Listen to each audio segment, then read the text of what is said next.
Telugu young directors ఛానల్కి స్వాగతం సుస్వాగతం. నేరము శిక్ష స్క్రీన్ ప్లే ఎక్స్ప్లెనేషన్లో భాగంగా ఇప్పుడు మనం యాక్ట్ 3 దాకా వచ్చాం. యాక్ట్ 3 భాగాన్ని, దానిలో జరిగినటువంటి స్క్రీన్ ప్లే స్ట్రక్చర్ ఎలా ఉంది అనే విషయాన్ని మనం ఈ ఎపిసోడ్లో తెలుసుకుందాం. ప్లాట్ పాయింట్ 2 దగ్గర చెన్నైకి ఆపరేషన్ జరిగిన తర్వాత కట్లు ఇప్పుతుంటే అతను యాంగ్జైటీ గనక లోనైతే కళ్ళల్లో రక్తం ఎక్కువ వచ్చి కళ్ళు పోవటానికి అవకాశం ఉంటుంది డాక్టర్ చెప్తాడు. అందుకని హీరో అతనికి ఎదురు పడకుండా తప్పించుకుని వెళ్ళిపోతాడు. అది ప్లాట్ పాయింట్ 2 అని అనుకున్నాం. ఆ తర్వాత డాక్టర్ కట్లు ఇప్పుతాడు. ఇప్పంగానే అన్ని కొంచెం మసకగా షార్ట్స్ చూపిస్తారు. తర్వాత అందరూ క్లియర్గా కనపడతాడు. చిన్నయ్య చాలా ఆనందం పొందుతాడు. నా కళ్ళు కనపడుతున్నాయి, మీరు అందరూ కనపడుతున్నారు, నా కళ్ళు వచ్చినాయి వదినా అని ఆనందపడతాడు. సో కళ్ళు రావడంతో అయిపోలేదు కదా, ఇక్కడ ఒక సమస్య ఉంది. అతను తన అన్నని చంపిన వాడు ఎవడైతే కారుతో గుద్దాడో వాడిని చంపాలి. అతని పాయింట్ అది. ఇంకా ఇక్కడ చాలా విషయాలు ఉన్నాయి. హీరోని ప్రేమించినట్టు చెప్తే అతను నా జీవితం పగిలిపోయినావా అర్థం కాకుండా ఏదో మాట్లాడి ఈ అమ్మాయిని ప్రేమను రిజెక్ట్ చేస్తాడు. ఆ అమ్మాయి ప్రేమ ఫలించిందా లేదా తెలియాలి. తల్లిదండ్రి అంటే తల్లి కాంతారావు గారు, పండరావు గారు ఇద్దరు కూడా, 2 క్యారెక్టర్లు కూడా తల్లిదండ్రి తీర్థయాత్రలకి అని వెతుక్కుంటూ హీరోయిన్ ఇంట్లోకి వస్తారు, కొడుకును వెతుక్కుంటూ. వాళ్ళకి కొడుకు దొరికాడా దొరకలేదా. అలాగే హీరోయిన్ ఉంటుంది. ఆమె ఏం చెప్తుంది రావుగోపాలరావు గారితో క్యారెక్టర్తో ఏం చెప్తుంది, ఆయనతో నేను పెళ్లి చేసుకుంటున్నాను, మన ఇంట్లో పనిచేసేవాడిని అంటుంది. ఆ పనిచేసేవాడు ఎవరో ఆయనకి తెలిసిందా తెలియలేదా, పనిచేసేవాడు నేనే అని అనుకుంటున్నాడు సత్యనారాయణ, నేను కాదనే విషయం ఆయనకి తెలిసిందా తెలియదా. ఇన్ని అపరిష్కృతంగా ఉన్నటువంటి విషయాలు ఇప్పుడు మనం సినిమా ఎండింగ్లో ఉన్నాయి. వీటన్నిటికీ ఒక్కొక్కటిగా సమాధానం చెప్పటమే. అంటే ప్లాట్ పాయింట్ 2 దాకా జరిగిన కథలో అప్పటిదాకా అపరిష్కృతంగా ఉన్న ట్రాక్లు కానీ క్యారెక్టర్స్ యొక్క గోల్స్ కానీ ఏవైతే ఉంటాయో వాటికి ముగింపు పలకటమే ఈ యాక్ట్ 3లో జరిగేటటువంటి డ్రామాటిక్ కాంటెస్ట్. దీనినే రెజల్యూషన్ అంటే పరిష్కారం. అంటే ఒక్కొక్క పాత్రకి ఏమేం పరిష్కారం దొరికింది. దిట్ ఈస్ నాట్ ఎన్ ఎండ్. ఇది ఎండ్ కాదు. ఇది కేవలం ఒక్కొక్క ట్రాక్కి, ఒక్కొక్క పాత్రకి ఎటువంటి న్యాయం జరిగింది అనేది మనం విపులంగా రాసుకోవటమే. ఏంటంటే లాస్ట్లో వచ్చే సీన్, దాని గురించి కూడా నేను ఇవాళ వివరిస్తాను. హీరో మదర్ దగ్గరికి వస్తుంది, పండ్రీబాయ్ గారి క్యారెక్టర్ దగ్గరికి వస్తుంది. అత్తయ్య ఏంటి అలా కూర్చున్నారంటే, ఏం చేస్తామమ్మా, ఉన్న ఒక్క కొడుకు దేశాలు బట్టి పోయాడు, నా కర్మెట్ట గాలిందని ఏడుస్తుంటే, అసలు మీ అబ్బాయి ఫోటో ఏదన్నా పేపర్లో వేయచ్చు కదా అంటే ఆవిడ చెప్తుంది, ఇంటి గుట్టు రచ్చకెక్కడం ఎందుకు, బాగా డబ్బులున్న వాళ్ళు కదా, మీ అబ్బాయి పారిపోయాడంటే అందరూ రకరకాలుగా చెప్పుకుంటారు అని చెప్పి వేయించలేదుట. సరే అప్పుడేముంటుంది హీరోయిన్, ముందు ఫోటో నాకు ఇవ్వండి, అది పేపర్లో వేయాలా వెతికించాలా సీక్రెట్గా నేను చూసుకుంటాను అడుగుతుంది. సరేనమ్మా నీ నోటి చలవ ఎట్టా ఉందో అని చెప్పి ఓ ఫోటో తీసిస్తుంది. ఆ ఫోటో చూడంగానే ఈ అమ్మాయి షాక్, అలా నమ్మదు. టక్క 4 షార్ట్స్ పడతాయి. పడంగానే అత్తయ్య ఈ అబ్బాయా మీ అబ్బాయా అని అడుగుతుంది. అవునమ్మా మా అబ్బాయి అంటుంది. అనగానే ఒక్కసారిగా కావులించుకుని అమ్మాయి ఆనందం అనమాట, విపరీతమైన ఆనందం. ఎందుకని ఆ ఫోటో తను ప్రేమించినటువంటి ఆ వినయ్ అనే క్యారెక్టరే విజయ్ అనే క్యారెక్టర్, తన ఇంట్లో ఉన్న బట్లరే వీళ్ళ అబ్బాయి అనే విషయం తెలిసింది. ఇంకా అత్తయ్య అనే ఆనందంతో ఎంత ఆనందంగా ఈ భారతి గారు ఎంత అద్భుతంగా చేశారో ఆ పర్టికులర్ సీన్ మాత్రం. దానిలో విచిత్రంగా అడుగుతుంది, ఏమంటున్నా మీ అబ్బాయి దొరుకుతాడు, అంగవింగ కళింగ దేశాలు ఎక్కడున్నా సరే పట్టి తీసుకొస్తానని డైలాగ్ చెప్తుంది ఆవిడ. అనగానే ఏంటంటున్నానంటే, అత్తయ్య ఆయన ఫాదర్ డైలాగ్ వాడుతుంది, అత్తయ్య నీ నోరేదో కదులుతుంది నాకేమీ వినిపించట్లేదు అంటుంది. అని గవక్కన వెళ్ళిపోతుంది. నెక్స్ట్ సీన్ వచ్చేసరికి కిందకి దిగుతుంటే కాంతారావు గారు ఉంటారు. నేను వచ్చాము, మీ అత్తయ్య నేను ఇప్పుడే వాళ్ళు వెళ్ళిపోతున్నాం అంటే, అదేంటి మావయ్య ఇంట్లో ఉండి చక్కగా నా పెళ్ళి ఆశీర్వదించి 4 అక్షంతలు కూడా వేయచ్చు అంటుంది. పెళ్ళి ఏంటమ్మా అంటాడు. అదే మా ఇంట్లో పనిచేసే ఒక బట్లర్ని పెళ్లి చేసుకుందాం అని అంటుంది. అనగానే వెంటనే ఒరే నారాయణరావు రారా, నరి రారా, మీ అమ్మాయి ఎవరో మీ బట్లర్ని పెళ్లి చేసుకుంటాను అంటుందిరా, మీ ఇంట్లో పనిచేసేవాడిని అంట. అనగానే అవునరా నాకు ఇప్పుడే ఆ విషయం తెలిసింది అంటాడు. ఆయన షాక్ తింటాడు, బట్లర్ని చేసుకోవటం ఏంటని. అనగానే కాంతారావు గారు చెప్తారు, అమ్మా ఇది నువ్వు తొందరపడబోకు అని చెప్తారు. అంటే నేనేం తొందరపడలేదు, మీకు ఈ విషయం తెలుస్తాను. ఈ లోపుగా సత్యనారాయణ వస్తాడు. వచ్చి అతను అంటాడు ఏమంటే, నువ్వు నన్ను చేసుకుపోయినా పర్లేదు, బట్లర్ మాత్రం ఎట్టి పరిస్థితుల్లో చేసుకోవద్దని చెప్పి పోట్లాడతాడు.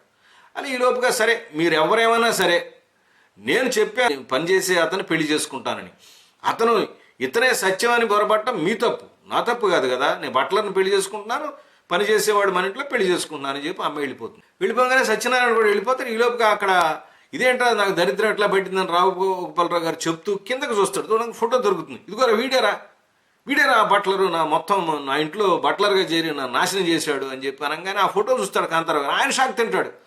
వెంటనే వాళ్ళు ఆవిడ పిలుస్తాడు పైనుంచి. ఇంత డ్రామా సీన్, భలే డ్రామా రాశారండి, చాలా సరదాగా. చూడండి అన్ని విషయాలు. అంటే కాంతారావు గారికి అతను కొడుకే శాంత ఇక్కడే ఉన్నాడు, శుభ్రం ఎక్కడికి వెళ్ళలేదు, మన అబ్బాయి ఇక్కడే ఉన్నాడు అని చెప్పినాడు. ఇదేమంటారా అంటాడు, బట్లర్రా కాదురా మా అబ్బాయిరా అంటాడు. అంటే తన కొడుకు దొరకటం, తల్లిదండ్రులకి ఇద్దరికి కూడా, కాంతారావు గారికి పండ్రిబాయి గారికి ఇద్దరికి 2 క్యారెక్టర్లకు కూడా తన కొడుకు దొరికాడు. అలాగే బట్లర్ కాదు, ఇతను పెళ్లి చేసిన తన స్నేహితుడి యొక్క కొడుకు అనే విషయం ఈయనకు కూడా తెలుస్తుంది. అంటే బట్లర్ వేరే పనివాడిని పెళ్లి చేసుకుంటుందనే పాయింట్ నుంచి ఆయన రిలీఫ్ అయిపోయాడు. కొడుకు దొరకడంతో ఈయన, తర్వాత తల్లిదండ్రులు ఇద్దరు కూడా రిలీఫ్ అయిపోయారు. తర్వాత హీరోయిన్ రిలీఫ్ అయిపోయింది. వీళ్ళ క్యారెక్టర్స్ పరిష్కారం వచ్చేసింది. ఇంకా మిగిలిపోయిన ఏమున్నదండి, అక్కడ సత్యనారాయణ క్యారెక్టరు వాడు ఇంకా బయటపడలేదు. తర్వాత అక్కడ చంపాలని ఉన్నటువంటి బాలయ్య గారి క్యారెక్టర్, చిన్నయ్య క్యారెక్టరు, తర్వాత ఎదురు పడితే ఏం జరుగుతుందో తెలియనటువంటి హీరో క్యారెక్టర్. ఈ మూడిటికి పరిష్కారం కావాలి, తర్వాత చూద్దాం. తర్వాత సీక్వెన్స్లోకి వచ్చేసరికి బాలయ్య గారు ఒక పళ్ళ పుట్టతో ఈ డ్రైవర్ చెల్లెలు ఇంటికి వస్తాడు. ఎందుకంటే డ్రైవర్ రిలీజ్ అయిపోయి జైలు నుంచి వస్తున్నాడు కాబట్టి. వచ్చి చెప్తాడు. చెప్పంగానే ఆ అమ్మాయి స్వాగతం పలికి అంటుంది, ఇవాళ మా అన్నయ్య వస్తాడు, మా అన్నయ్యతో చెప్పేసేయాలి, ఈ ప్రభని మీకు ఇచ్చి పెళ్లి చేయమని. అంటే వాళ్ళిద్దరూ హ్యాపీగా ఉంటారు. అదే మీ అన్నయ్య జైలు నుంచి రావటం ఏంటంటే, ఇక్కడున్న అన్నయ్య నా అసలు అన్నయ్య కాదు, దేవుడిచ్చిన అన్నయ్య, మీలాగే దేవుడేలాగా మా అన్నయ్య జైలు నుంచి వస్తున్నాడు. ఏం చేశాడు? Car accident. ఎక్కడ చేశాడు అనగానే కౌశల్యపురం అనగానే వీటికి మొత్తం రంగులు మారిపోతాయి. కౌశల్యపురం యాక్సిడెంట్ చేసింది ఇతనికే కదా, ఇతని ఫ్యామిలీకే కదా. వెంటనే మీ అన్నయ్య ఎప్పుడు వస్తున్నాడు? ఇవాళే వస్తున్నాడు. ఈ లోపుగా మాట్లాడుతూ ఉండగా ఆటో ఆగుతుంది. కారు ఆగంగానే వెంటనే ఇతను లోపల అక్కడ ఉన్నట్టు కత్తి తీసుకుని రెడీగా ఉంటాడు. ధన్మని ఆ డ్రైవర్ని రాగానే పట్టుకుంటాడు. ఆయన ఎవరో కాదండి, శంకరాభరణం సినిమా తీసిన ప్రొడ్యూసరే ఆ వేషం వేశారు. ఏడిద నాగేశ్వరరావు గారు ఆ పాత్ర వేశారు. గట్టిగా పట్టుకుంటాడు చొక్కా. ఎవరు, ఎందుకు చంపానంటే, నువ్వెవరు, నువ్వు కాదు కదా యాక్సిడెంట్ చేసింది. నేనే చేశాను. నువ్వు కాదు చేసింది, నాకు ఒక బిందె నీళ్ళకి 100 రూపాయలు ఇచ్చాడు టికెట్. చూడండి అక్కడ చెప్తాడు, బాగా జ్ఞాపకం కళ్ళు ఉన్నప్పుడు, వాడు నువ్వు కాదు, వాడు ఎవడైనా సరే పట్టుకుని వాడిని హతమారుస్తానని చెప్పి అంటాడు. అని వాడు ఛాలెంజ్ చేసి అక్కడి నుంచి వెళ్ళిపోతాడు. అనగానే ఏంటనయ్య ఏం జరిగింది? యాక్సిడెంట్ చేసింది నేను కాదమ్మా, చిన్నబాబు గారే. పాపం చెన్నై వెళ్ళి ఆయన చంపేస్తాడేమో అనగానే ఈవిడ కూడా షాక్. అప్పటిదాకా ఆయన ఏం చేయలేదు, చాలా మంచివాడు అనుకుంటుంది. అసలు యాక్సిడెంట్ చేసిన విషయం అమ్మాయికి కూడా ఇప్పుడే తెలిసింది. చూడండి ఒక్కొక్క పాత్రకి ఎట్లా నిజాలు తెలుస్తున్నాయి, ఎలా ముందుకెళ్తుందో కథ. ముందు చిన్నబాబు గారిని కాపాడుకోవాలి, లేకపోతే ఈ చిన్నయ్య నరికేస్తాడేమో అని చెప్పి బయలుదేరతాడు. ఈ హీరోయిన్ ఇంట్లోంచి బయలుదేరింది కదా, కారు వేసుకుని రోడ్డు మీద వెతుకుతుంటే హీరో నడిచి వెళ్తున్నాడు. ఒక చోట నడిచి వెళ్తున్నాడు. బహుశా ఇతని దగ్గరికి వద్దామనో ఏదో పని మీద వెళ్తున్నాడు. ఎలాగ రారా అంటుంది. ఎందుకంటే ముందు కారు ఎక్కుంటాడు. ఈ కారు ఎక్కుతూ ఉండగా దూరం నుంచి చిన్నయ్య అప్పుడే చూశాడు కదా, చిన్నయ్య చూస్తాడు. చూసి పరిగెత్తుకొచ్చే లోపుగా ఈ కారు ఎక్కి హీరోయిన్ తీసుకెళ్ళిపోతుంది. ఈ చూడటం అనేది సత్యనారాయణ చూస్తాడు. చూసి వాడి జ్ఞాపకం వస్తుంది, డబ్బులు ఇవ్వడానికి మనం వెళ్ళింది ఇతనే కాబట్టి ఇతను వాడిని పగ మీద పడతాడు, వీడిని వాడి మీద తోసేస్తే వాడు నరికేస్తాడు, మనం హ్యాపీగా హీరోయిన్ పెళ్లి చేసుకోవచ్చు అని ప్లాన్ వేసి, నీకు అతను పట్టుకోవాలా అయితే కారు ఎక్కని ఎమ్మడిబడి తీసుకెళ్తాడు. అనగానే వెంటనే ఒక ఇంట్లోకి, అంటే ఈ రావుగోపాలరావు గారి ఇంట్లో ఒక సీన్ వేస్తారు. ఈ డ్రైవర్ పరిగెత్తుకొస్తాడు, అమ్మగారు ఇవాళే జైలు నుంచి వచ్చాను అమ్మగారు, చిన్నయ్య ఎవరైతే ఉన్నాడో కళ్ళు వచ్చినాయి, అతనికి ఆపరేషన్ చేయించి కళ్ళు తెప్పించారు, ఆయనకి ఇతను చంపుతానని చెప్పి బయలుదేరాడండి, మనం ఆయన ఎక్కడున్నాడో అని అడిగితే ఇక్కడ లేడు, ఎక్కడున్నాడు పదండి ఎత్తుకుదామని వాళ్ళు కూడా ఫ్యామిలీ బయలుదేరతారు. ఇక్కడ ఒక పాట పెట్టాడు. ఈ పాట హీరోయిన్ పాయింట్ ఆఫ్ వ్యూలో పాట నడుస్తుంది. రకరకాల వేషాలు వేసావు, నీ మోసాలు చేసావు, నాకు ఇప్పుడు విషయం తెలిసిపోయింది అని ఆనందంగా చెప్తూ ఉంటుంది. ఆ చెప్తూ ఉన్న టైంలో వచ్చి ఆ కారు వచ్చి ఆగుతుంది. ఆ కారులోంచి దిగంగానే చెన్నై వచ్చి లాస్ట్లో వచ్చి దబక్కన పట్టుకోగానే ఇంకేం మాట్లాడు, దొరికిపోయాడు కదా డైరెక్ట్గా. చిన్నయ్య నువ్వేం చేసావో, పట్టుకున్నావు నన్ను, నేను చేశాను యాక్సిడెంట్ చేసి, నువ్వేం చేస్తే చెయ్యి అంటాడు. ఎడా పెడా కొడతాడండి, కానీ ఎదురు తిరిగి చెయ్యి కూడా ఎత్తాడు. కుడితే దెబ్బలు తింటాడు, తోస్తే పడతాడు, గుద్దుతున్నాడు పడుతున్నాడు. ఎన్ని దెబ్బలు కొట్టినా ఏమో కుయ్యి కూడా ఉంటాడు. ఎందుకని నరికినా చచ్చిపోవడం అనుకున్నాడు కదా క్యారెక్టరు, దాని కమిట్మెంట్ అది. ఈలోపుగా హీరోయిన్ని ఆ కారులో ఈడ్చుకెళ్తాడు సత్యనారాయణ. వినయ్ నన్ను రక్షించంటుంది అనగానే అప్పుడు రిక్వెస్ట్ చేస్తాడు, ఏమని, చిన్నయ్య నీ చేతుల్లో చచ్చిపోవడానికి నేను రెడీగా ఉన్నాను, దయచేసి ఆ అమ్మాయిని రక్షించేందుకు నాకు అవకాశం ప్లీజ్. మళ్ళీ అమ్మాయిని రక్షించి వచ్చి నీ దగ్గరికి వస్తాడు. నో నో నో, నిన్ను మాత్రం నమ్మను, నువ్వు నన్ను మళ్ళీ చిట్ చేద్దాం అనుకుంటున్నారా, నేను చంపేస్తాను ఫైటింగ్ చేస్తే. దన్మను ఒక తోపు దోసి తప్పించుకుని అతను వెళ్తాడు. సరే, అతను చిన్నయ్యని విడిపించుకుని రోడ్డు మీదకి రాగానే డ్రైవర్ కారు తీసుకొస్తాడు. బాబు గారు, చిన్నబాబు గారు, ఆ చిన్నయ్య మిమ్మల్ని చంపేద్దామని వెతుకుతున్నాడు అని అంటే, లేదు లేదు ఈ అమ్మాయిని తీసుకెళ్ళిపోయాడు ఇక్కడ అని చెప్పి గబక్క నా కారు తీసుకుని ఆయన వెళ్ళిపోతాడు.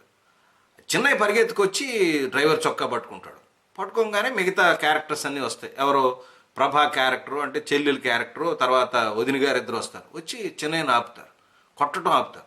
ఈ దుర్మార్గుడు అడ్డుపట్టాడు చంపుతూ ఉండగా, ఈ విధంగా రక్షించకపోతే నేను పట్టుకుని చంపేసేవాడిని అని చెప్పి అంటాడు. ఎవరిని చంపుతావు అనుకుంటున్నావు, ఇంతకాలం పాటు మనల్ని కాపాడిన దేవుణ్ణి చంపుతావంటే, నో నో నో, అతను రక్షించడానికి నువ్వు అబద్ధాలు చెబుతున్నారంటాడు. అనగానే వదిన గారి క్యారెక్టర్ కల్పించుకుని చెప్తుంది, కాదు అబద్ధాలు చెప్పట్లేదు, నిజమే, దేవుడిగా మనల్ని కాపాడింది అతనే. రకరకాల మాటలు అంటుంటే మళ్ళీ వెళ్ళిపోయి పిచ్చేగా వచ్చి రకరకాల బాధలు పడుతూ కష్టపడి నీకు మళ్ళీ కళ్ళు తెప్పించినది కూడా దేవుడయ్యే. గుడి కట్టాల్సిన దేవుడికి నువ్వు ప్రాణాలు తీస్తావా, గోరి కడతావా అని చెప్పి అంటుంది ఆవిడ. అనగానే అతనిలో పరివర్తన, రకరకాల షార్ట్స్ వేసి పరివర్తన చూపిస్తారు. చూసి అతను బాధపడతాడు, పశ్చాత్తాపంతో బాధపడదు. నేను నా క్షమాపణ కోరాల్సిందే, పదండి అని అందరూ బయలుదేరు. టెంపుల్లో పైన ఒక టెంపుల్లో ఏర్పాటు చేస్తారు, పెళ్లి ఏర్పాటు చేస్తాడు. ఎవరో సత్యనారాయణ గారు, బలవంతం పెళ్లి అనమాట, రౌడీలు పెట్టి. హీరో వస్తాడు, ఫైటింగ్ జరుగుతుంది. ఫైటింగ్ అయ్యాక లాస్ట్ సత్యనారాయణ గారు చొక్కా పట్టుకుని అంటాడనమాట. హీరోయిన్ చెప్తుంది, అసలు దుర్మార్గుడు వీడే, వాడిని చంపేయాలని కూడా చూశాడు, తను కాపాడి చిన్నప్పటి నుంచి వాడికి డబ్బులు ఇచ్చి పాముకి పాలు పోసి పెంచినట్టు పెంచాడు ఇటువంటి విశ్వాసఘాతకుడు. అనగానే కాంతారావు గారు, అరే కన్న కొడుకులా చూశాను కదా, చెంపదెబ్బ కొడతాడు. అనగానే ఒరే నువ్వు కొట్టకరా, పోలీసులు వస్తారని ఆయనకు కూడా అందరూ ఇతని యొక్క విషయం తెలిసిపోతుంది. అంటే సత్యనారాయణ గారి క్యారెక్టర్ లాస్ట్లో కూడా ఆ కాంతారావు గారు వాళ్ళందరూ అప్పుడే వచ్చారు కదా, వాళ్ళకి అందరూ చీట్ చేద్దామని అప్పుడు కూడా డైలాగ్ అంటాడు. చూడండి, పాత్రల యొక్క మనస్తత్వం కొన్ని మారవు అనమాట, కొన్ని మారిపోతాయి. అనగానే చిన్నయ్య దగ్గరికి వస్తాడనమాట. అప్పుడు అంటాడు హీరో, చిన్నయ్య అంతా అయిపోయింది, అమ్మాయిని రక్షించిన అయిపోయింది, ఇప్పుడు నేను రెడీ అంటాడు. ఇది చాలా ఇంపార్టెంట్ అయినటువంటి సన్నివేశం అండి. దాని గురించి కొద్దిగా వివరంగా చెప్తాను. నాకు ఈ సినిమాలో బాగా ఇష్టమైనటువంటి సన్నివేశమే ఈ క్లైమాక్స్. లాస్ట్ వచ్చే షార్ట్స్ నన్ను ఇప్పుడే కాదు, సినిమా బిగినింగ్లో చూసినప్పుడు కూడా బాగా కదిలించాయి, ఎవరినైనా కదిలిస్తాయి. తర్వాత ఈ డైలాగ్స్ చెప్తున్నప్పుడు, ఈ క్లైమాక్స్ సీన్లో, లాస్ట్ సీన్లో డైలాగ్స్ చెప్తున్నప్పుడు కృష్ణ గారి ఫేస్లో ఉన్న ఎక్స్ప్రెషన్స్ చూడండి, నిజంగా ఆ పాత్రని మన ముందు నిలబెట్టారు. ఆయన అంత గొప్ప యాక్టింగ్ చేశాడు ఆయన. అప్పుడు చిన్నయ్యని అడుగుతాడు, చిన్నయ్య నేను ఇట్లా చంపాను, ఇప్పుడు ఏ శిక్ష అయినా నన్ను విధించండి. బాబు గారు, నా గుండెల్లో గుడి కట్టుకున్న దేవుణ్ణి చంపడానికి వచ్చాను, ఇంత దుర్మార్గుని చేశాను, నన్ను క్షమించండి అంటాడు. లేదు లేదు, నువ్వు నన్ను క్షమించాల్సింది అంటాడు. క్షమించేశానండి, ఇప్పటిదాకా మీరు ఐశ్వర్యవంతులు, దరిద్రం అనిపించారు, ఇంకంతే, అంతకన్నా ఏముంటుంది.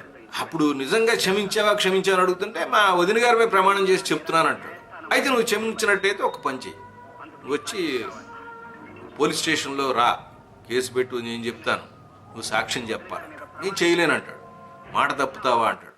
అయ్యో నేను తప్పకుండా వస్తానంటే ఈ లోపుగా మదర్ వస్తుంది.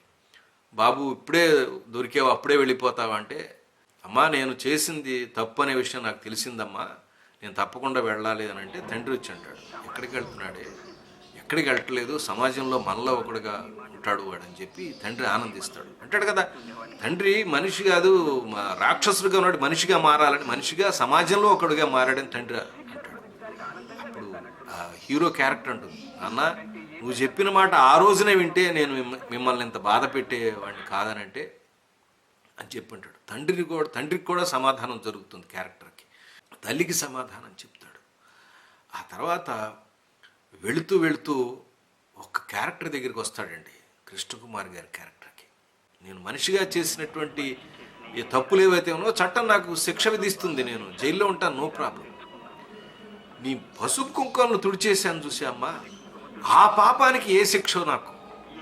చూడండి, చేసిన తప్పులన్నింటినీ కడుక్కున్నాడు, అన్నింటినీ కూడా. కానీ ఆ అమ్మాయి దగ్గరికి వచ్చి ఆగిపోయాడు. నీ పసుపు కుంకుమ తుడిచేశాను, నా దిక్కుమాలితనంతో యాక్సిడెంట్ చేసి నీ భర్తను తీసుకెళ్ళాను. ఈ పాపానికి ఏ శిక్ష అనుభవించాలో ఆ శిక్ష అనుభవించడానికి కూడా రెడీగా ఉన్నాడు. అది పాత్రలో 100% పశ్చాత్తాపం అంటే. తర్వాత డ్రైవర్ దగ్గరికి వచ్చి నా బదులు నువ్వు శిక్ష అనుభవించావు, నన్ను క్షమించంటాడు. బాబుగారు, మీరు ఇంతవాళ్ళ ఇండు కూడా ఇన్ని పనులు చేశారు, అదే చాలండి, మీలో గొప్పవాళ్ళు నమస్కారం పెడతాడు. పాప అమ్మాయి అన్నయ్య అని ఏడుస్తుంది చెల్లెలు. లాస్ట్లో హీరోయిన్ వస్తుంది. జైలుకి వెళ్తున్నావు అంటే బాధపడుతున్నావు అంటే, లేదు గర్వపడుతున్నాను, శిక్ష తిరిగి వచ్చేదాకా నేను ఎదురు చూస్తాను, థ్యాంక్ యూ మేడం అంటాడు. మేడం కాదు, సుజీ అని పిలువ అంటాడు. అప్పుడు ఆ అమ్మాయికి నేను యాక్సెప్ట్ చేస్తాడు, సుజీ అని పిలిచి చేతులు పట్టుకుంటాడు. అప్పుడు ఆ అమ్మాయి ప్రేమను ఒప్పుకుంటాడు. చూడండి, సినిమాలో ఉన్న అన్ని సమస్యలకి, అన్ని క్యారెక్టర్లకి, బిగినింగ్లో వేసినటువంటి క్యారెక్టర్లు ఏవైతే ఉన్నాయో వాటికి ఉన్నటువంటి గోల్స్ అన్నిటినీ కూడా తీర్చుకుంటూ వచ్చాడు.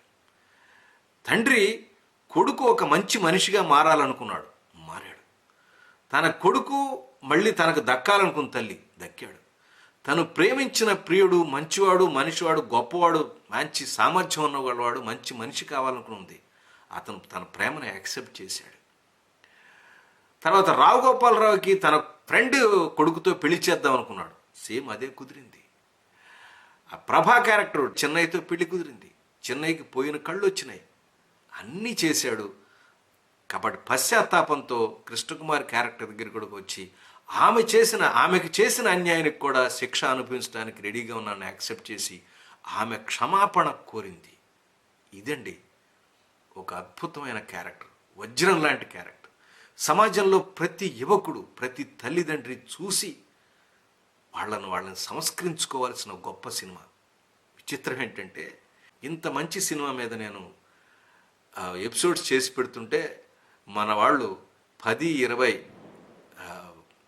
వ్యూస్ వస్తున్నాయి. చూడట్లేదు. సమాజంలో మంచికి ఇంతే నా విలువ ఉంది. ఏదైనా I like that film. Character పీస్ని అంటే ఒక క్యారెక్టర్ యొక్క జర్నీని తెలుసుకోవాలంటే, ఒక అద్భుతమైన స్క్రీన్ ప్లేని తెలుసుకోవాలనుకుంటే ఎవరైనా ఈ సినిమాని, ఈ స్క్రీన్ ప్లేని చూడటం కాదు, చదవాల్సిందే. మరి మరొక కొత్త అంశంతో, మళ్ళీ ఒక కొత్త చిత్రం యొక్క స్క్రీన్ ప్లేతో మీ ముందుంటాను. ఈ సినిమాని చూసి మీ అభిప్రాయాల్ని మీరు నాకు తెలియచేయండి. అప్పటిదాకా నమస్కారం.